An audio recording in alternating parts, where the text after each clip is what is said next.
Sa bayan ng San Ligaya, panahong dapat ay liwanag ng Pasko. Ngunit, ang sumalubong ay dilim, nagawa ng mga kamay na nagnakaw sa dapat sana'y proteksyon.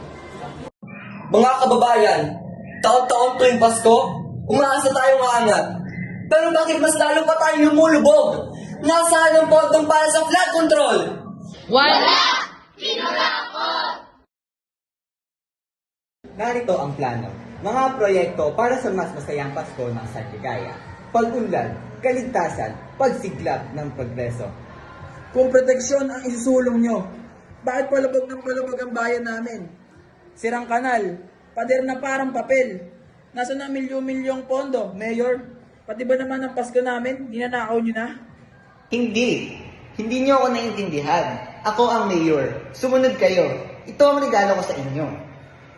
At kami ang mamamayan. At ang tubig, hindi mo kaya balutin bilang regalo para pagtakpan ang katotohanan.